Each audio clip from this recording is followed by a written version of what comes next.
तेज गति से विकास हो।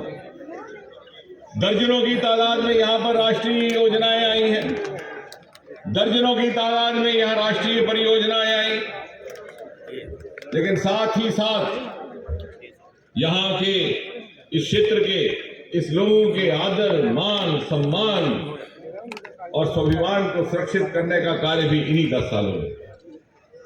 आज जमाना केवल भाषण देने का नहीं, इससे पहले कि मैं अपना फिक्र अपना वाक्य खत्म करूं, छोटा सा बच्चा ये अपने जेब से निकाल करके परख कर लेता है कितना सच है कितना झूठ है। 70% से ज्यादा आबादी इस मुल्क में 40 साल से कम उम्र।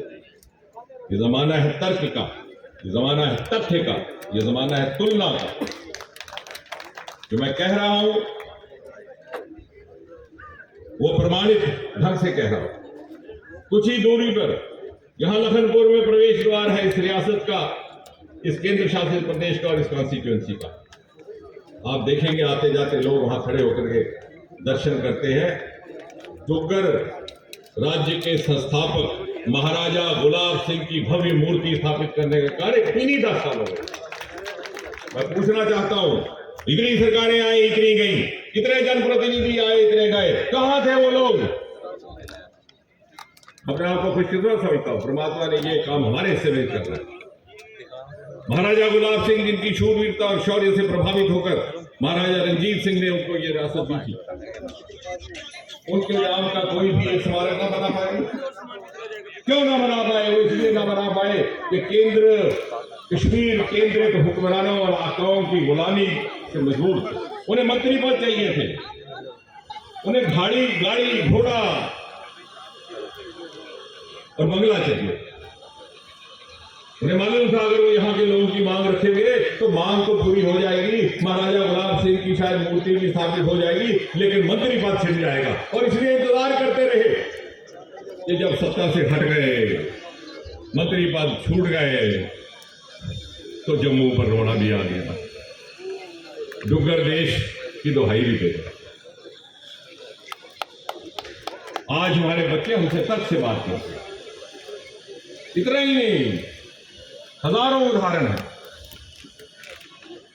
डोगरा सर्टिफिकेट हुआ करता था, शेखावत साहब महाराजा जी दे गए थे, क्योंकि इस इलाके में हमारे बच्चे फौज के लिए बड़े माकूल और अनुकूल माने जाते थे, और इसलिए यहाँ के नौजवानों को कुछ रियायत दी जाती थी ताकि उनको प्राथमिकता मिल सके फौज में भर्ती करने। उस डोगरा सर्टिफिकेट को रद्द किसने किया? कांग्रेस सरकार ने। और यहां के प्रतिनिधि उन्हीं सरकारों में मंत्री थे। पूछा किसी ने? आप भोले भाले लोग उनको वोट देते रहे और घबरा जाते, सुझा जाते कि ऊंची आवाज में बात करता, उसके पीछे चल पड़ते, कहते साहब ये एक बहुत बड़ा शेर आ गया। थोड़ा अध्ययन करिए, थोड़ा शोध करिए, नहीं है तो बच्चों को काम लगाइए। वो डोगरा सर्टिफिकेट जब हटाया गया तो इसी कॉन्स्टिट्यूएंसी के कम से कम 3 मंत्री मंत्रिमंडल में थे, खामोश रहे। उन्होंने सोचा 4 नौजवानों को फौज में नौकरी मिल जाएगी तो क्या हमारा मंत्री पद छूट जाएगा। वही लोग जब अब दर दर बाहर घूम रहे हैं तो डोगरा सर्टिफिकेट की दुहाई दे रहे हैं, और हमारे लोग मासूमी में ताली भी जाते हैं।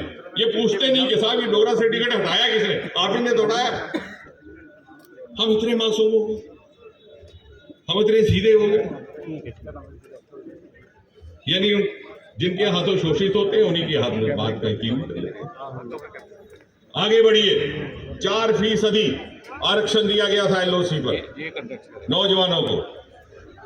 सरकारी नौकरियों में 4% रिजर्वेशन।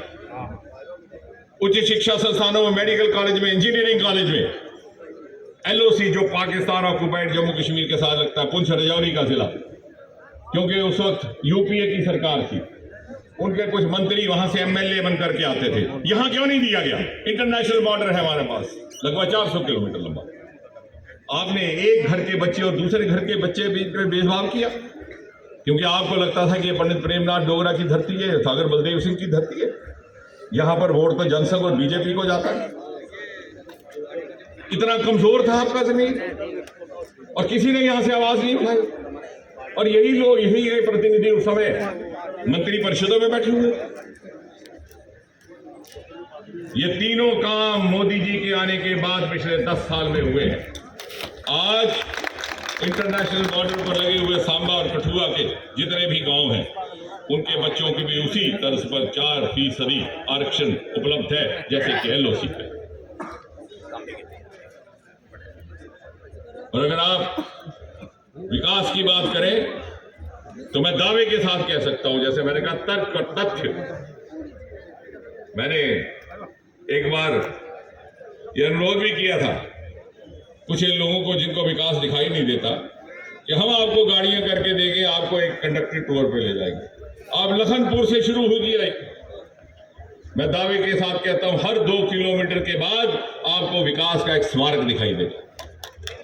महाराजा गुलाब सिंह की मूर्ति के 2 किलोमीटर आगे कीड़िया गंडियाल का पुल, पहला इंटरस्टेट पुल क्यों नहीं बनाया गया? 65 साल से इसकी मांग थी, एनामली थी। यहां से पंजाब होकर के आप जाते थे, किसी ने पूछा कैसे भोले लोग हैं आप? ऐसे ऐसे प्रतिनिधि आपने छोड़े जिनके सिर्फ पोस्टर आते थे, आप वोट दे देते, या ऊंची आवाज में किसी ने गाली गलौज कर दिया।